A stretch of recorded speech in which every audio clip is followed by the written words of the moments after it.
बिहार में बिहार सरकार हो या केंद्र सरकार, युवाओं की भलाई की बात कर रहे हैं, युवाओं के विकास की बात कर रहे हैं। लेकिन कल पटना पर शिक्षक अभ्यर्थियों के साथ जो हुआ वो एक सवालिया निशान सरकार पर खड़ा करता है।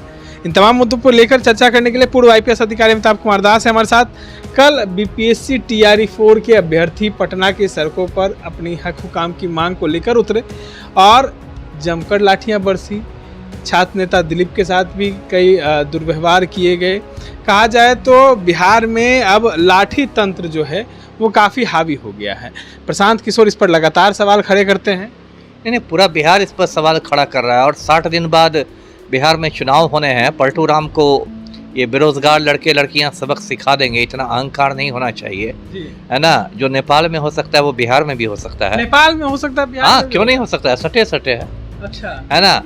तो देखिए, मैं ये कह रहा है कि कल पटना में बहुत बड़ा प्रदर्शन हुआ टीआरई 4 के अभ्यर्थियों के द्वारा। टीआरई मतलब लोग जानते हैं टीचर्स रिक्रूटमेंट एग्ज़ाम, शिक्षक बहाली का ये जो चौथा चरण होने वाला है। और बिल्कुल शांतिपूर्ण प्रदर्शन था, उसमें हज़ारों लड़के लड़कियां शामिल थे और उनकी मांग भी बिल्कुल जायज़ थी। उनका कहना था कि 15 सितंबर के पहले आप अधिसूचना निकालिए, 1,20,000 जितनी भी आप सीटों की बात कर रहे हैं। क्योंकि देखिए, सभी को पता है कि अक्टूबर के शुरुआत में आचार संहिता लागू हो जाएगी, कोड ऑफ कंडक्ट, बिहार चुनावों का ऐलान हो जाएगा। उसके बाद सरकार के पास एक बहाना मिल जाएगा कि अब तो आचार संहिता लग गई, अब तो ये है, अभी कैसे बहाली की जाए, अब तो देखिए हमारे हाथ बंद गए हैं, वगैरह वगैरह। और फिर उसको एक बार सीधे आपको नवंबर पार कर जाएगा। नवंबर तक तो पूरी प्रक्रिया ख़त्म होने में लग जाएगा ना, मतदान मतगणना सबकी प्रक्रिया ख़त्म होने में, और सबके लड़के लड़कियों की उम्र बढ़ रही है। तो इन लोग की बिल्कुल जायज़ मांग थी कि भाई आप 15 सितंबर के पहले आप अधिसूचना जारी कीजिए। तो सरकार तो यहाँ किसी की सुनती नहीं। सरकार को तो बस एक लाठी की भाषा आती है। पहले बीपीएससी अभ्यर्थियों ने भी आंदोलन किया था दिसंबर में, उन पर भी लाठियाँ चलाई गई थी। तीन बार लाठी, 3 बार, 6 दिसंबर को, 25 दिसंबर को, 29 दिसंबर को। और 29 दिसंबर को जब बिल्कुल शीतलहरी चल रही थी, कोल्ड वेव चल रहा था, तब ठंडे पानी के फव्वारे चलाए जा रहे थे। महिला अभ्यर्थियों की पुलिस सिपाहियों द्वारा पिटाई हो रही थी। तो ये सब हुआ है। कल मैंने देखा जो छात्र नेता है दिलीप जो है, मैंने देखा उसकी पूरी शर्ट वर्ट फाड़ दी थी पुलिस वालों ने। क्या है, देखिए, तब भाजपाई गुंडे बिहार में गुंडागर्दी करते हैं, सदाकत आश्रम पर हमला करते हैं, तो यही पटना पुलिस जो है वो भींगी बिल्ली बन जाती है। या अभी बिहार बंद के दौरान जो गुंडागर्दी की थी भाजपाइयों ने 4 सितंबर को, यही पटना पुलिस मतलब भींगी बिल्ली बन जाती है, क्योंकि वो सत्ताधारी पार्टी के गुंडे हैं। और जब ये लड़के लड़कियां, पढ़े लिखे लड़के लड़कियां शांतिपूर्ण प्रदर्शन करते हैं, तो आप किसी की शर्ट फाड़ रहे हैं, किसी को लाठी मार रहे हैं, तो ये सब बहुत गलत हो रहा है। एक तो देखिए, जो टीआरई के 3 चरण हो भी गए हैं, वो भी कितने विवादों में रहे हैं।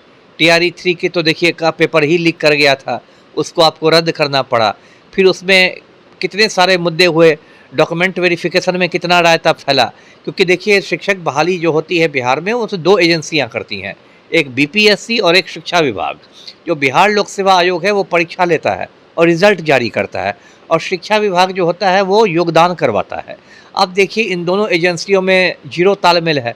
एक तो देखिए, बार बार पूरक परीक्षा फल की मांग ये लोग करते हैं अभ्यर्थी लोग, जो बिल्कुल मतलब एक सही मुनासिब मांग है। उसमें ये कहता है, बीपीएससी वाले कहते हैं कि शिक्षा विभाग की ओर से निर्देश नहीं मिलता, शिक्षा विभाग कहता है कि बीपीएससी की ओर से प्रस्ताव नहीं आता है। तो दोनों सरकार की ही एजेंसियां हैं, दोनों को साथ बैठ के इसका समाधान लेना पड़ेगा ना। फेंका फेंकी से थोड़ा काम चलता है। कितने सारे इसमें देखिए मुद्दे हुए। डोमिसाइल का विवाद हुआ, 1 स्टूडेंट 1 रिजल्ट वाली मांग हुई। अभी देखिए क्या है, एक स्टूडेंट के 3-3 रिजल्ट निकल जाते हैं, 3-3 जगह पर वो सफल घोषित किया जाता है। भौतिक योगदान वो एक जगह देता है तो 2 सीटें तो बर्बाद कर देता है ना। या मान लीजिए बेल्ट्रॉन को बीच में हुआ था कि बेल्ट्रॉन के पास OMR सीटें जाएंगी। तो इतनी सारी मतलब के विवाद होते हैं, और तब भी राज्य सरकार नहीं है। इस पर कोई शिक्षा विभाग मंत्री का कोई नहीं स्टेटमेंट आता है, पलटू राम का कोई स्टेटमेंट नहीं आता है, लड़के लड़कियां खाली मार खा रहे हैं। तो देखिए, फिर मैं पलटू राम को चेतावनी देता हूं कि भाई, बेरोजगारों से पंगा नहीं लें। बेरोजगार एक हो जाएंगे तो मुख्यमंत्री को बेरोजगार कर देंगे। बेरोजगार एक हो जाएंगे तो मुख्यमंत्री बेरोजगार हो जाएंगे। तमाम बातों को सुन रहे थे पूर्व आईपीएस अधिकारी जो हैं वो नीतीश कुमार को चेतावनी भी दे रहे हैं। इस तरह के तमाम अपडेट्स के लिए बने रहे इनसाइडर लाइव के साथ। धन्यवाद।